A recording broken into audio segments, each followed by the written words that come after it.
शुभमन गिल चाहते क्या हैं? शुभमन गिल एक के बाद एक से बदतमीजी करते हुए नजर आते हैं। शुभमन गिल आप ये देख लें, ज़ोक रोली को कहते हैं थोड़ा सा दम दिखा, थोड़ी सी पावर दिखा। और सामने ज़ोक रोली खड़ी हैं और ज़ोक रोली को क्लियरली कह रही हैं कि दम दिखा, साफ इशारों के अंदर कह रही हैं और पूरा नजर आ रहा है ये किस बारे में बात हुई है और क्यों शुभमन गिल ने कहा है। आप पहले तो ये सुन लें बड़ी गौर से और तवज्जो से। इंडिया वर्सेस इंग्लैंड का टेस्ट नंबर 3 का डे नंबर 3 का इख्तिताम पजीर हो रहा था और लास्ट ओवर्स चल रहे थे डे नंबर 3 का। मेरे ख्याल से मे बी लास्ट ओवर था, लास्ट ओवर से कि लास्ट ओवर था। बॉलिंग कौन करवा रहे थे? जसप्रीत बुमराह। और जसप्रीत बुमराह लगभग 7 से 10 मिनट अपना ओवर गुजार देते हैं। वो किस बात पे गुजार देते हैं आप ये देख लें। जसप्रीत बुमराह पहली बॉल करवाते हैं, बॉल बड़ी अच्छी होती है, गुजर जाती है। दूसरी बॉल करवाते हैं, दूसरी बॉल अच्छी करवाते हैं, गुजर जाती है। तीसरी बॉल करवाने आते हैं, जसप्रीत बुमराह की बात कर रहा हूँ, जसप्रीत बुमराह तीसरी बॉल करवाने आते हैं, ज़ोक रोली पीछे हट जाते हैं। पीछे इस वजह से हट जाते हैं, वो कहते हैं ज़ोक रोली कि जो सामने वाली स्क्रीन पे है ना, तो मुझे कुछ नज़र आया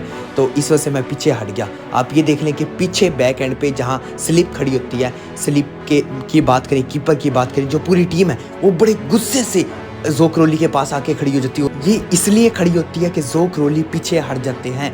मसला ये नहीं था ज़ोक रोली पीछे हटे।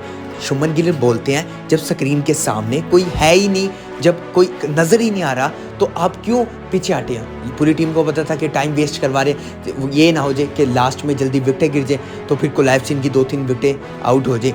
फिर क्योंकि जब बॉलिंग करवाए थे जसप्रीत बुमराह, उस ओवर के अंदर 1 से 2 विकेट गिरती, मैच काफ़ी टर्न आउट हो जाना था। लेकिन शुभमन गिल क्यों गुस्से की तरफ से आए, बड़े गुस्से और एनर्जी लेवल से आए।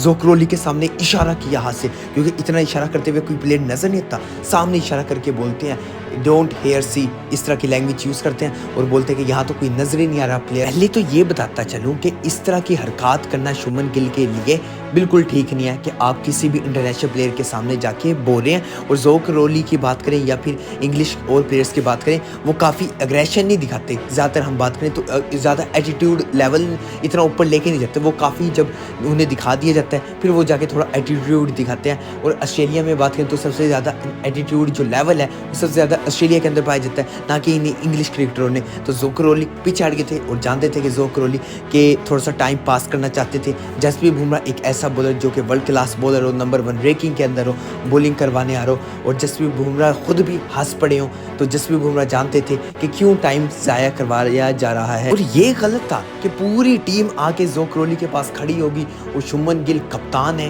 इंडियन टीम को लीड कर रहे हैं, एक यंगस्टर कप्तान है, चीज़ों से सीखने भी है और आहिस्ता आहिस्ता एक्सपीरियंस भी लेंगे। आप क्या बदतमीज़ी अपनी दिखा रहे हैं? बदतमीज़ी ये जो चीज़ें हैं ना, ये लिमिट में अभी रहनी चाहिए। नया कप्तान है, चीज़ों सीखना चाहिए, वो माफ़ कर देना चाहिए और आगे मूव होना चाहिए। लेकिन बिल्कुल भी ऐसा नहीं हुआ। पूरी टीम को ही साथ इकट्ठा करके सामने लड़ाई करनी शुरू कर दी, लेकिन जो कि ऐसा गलत था। फैसला किसने लेना चाहिए था? अंपायर ने। इतनी धमकियां चीज़ें अंपायर नहीं दे रहा, आप जाके प्लेयर को डायरेक्टली दे रहे हैं। ग्राउंड के अंदर खड़े हैं, इंटरनेशनल मैच चल रहा है, पूरी दुनिया देख रही है, ये मैच जा रहा है, इंटरनेशनल ब्रॉडकास्ट हो रही है, तो फिर ये चीज़ें काफ़ी गलत है और ये काफ़ी नेगेटिव साइन जाता है बहुत सी चीज़ों का।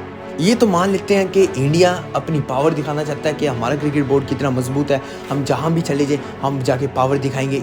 और ऐसा भी नहीं है कि ये अहमदाबाद का स्टेडियम हो, ये बल्कि इंडिया का अभी स्टेडियम नहीं था, ये बल्कि इंग्लैंड का अपना ही स्टेडियम था और इंग्लैंड के स्टेडियम के सामने बदतमीज़ी करते हुए नजर आए। और इस सीरीज़ के अंदर स्पेशली मैं बात कर लूँ, ये काफ़ी दफ़ा लड़ाई बहस हो चुकी है, बेन स्टोक्स की बहस हो चुकी है। फिर उसके अलावा बात करें, अभी कल ही लेटेस्ट बहस हुई थी, फिर उसके बाद अब फिर शुभमन गिल बहस करते हुए नजर आए। तो बेहतर है कि इस तरह की बहस नहीं करनी चाहिए, क्योंकि एक ऐसा यंगस्टर भी कप्तान है, शुभमन गिल है, तो उसे चीज़ों से सीखना है और दूसरों से सब्र करना पड़ेगा। ऐसा ना हो कि आईसीसी की रिस्ट्रिक्शन लग जाए शुभमन गिल के ऊपर। उसके अलावा के राहुल भी बड़ी एनर्जी लेवल से आई थी। केएल राहुल की बात करें तो केएल राहुल भी आए आगे से सामने, तो ये चीज़ें बड़ी कंट्रोल रख के करनी पड़ेंगी। अभी इस तरह की हरकत करी है इंडियन टीम, तो बाद में जाके इस यंगस्टर टीम का क्या बनेगा? बड़े एनर्जी लेवल के साथ होती है, एनर्जी लेवल होना चाहिए लेकिन एक कंट्रोल तक, एक लिमिट तक रहना चाहिए। ऐसा ना हो कि आप प्लेयर के सामने जाके बदतमीज़ी कर रहे हैं और उससे कह रहे हैं कि सामने तो कोई है ही नहीं, क्या नज़र आ रहा है, दम दिखा, थोड़ी पावर दिखा। ये अल्फाज नहीं यूज़ करने चाहिए। यहाँ तक की थी लेटेस्ट अपडेट। मिलता हूँ आपसे अगली वीडियो में, तब तक के लिए अल्लाह हाफिज़।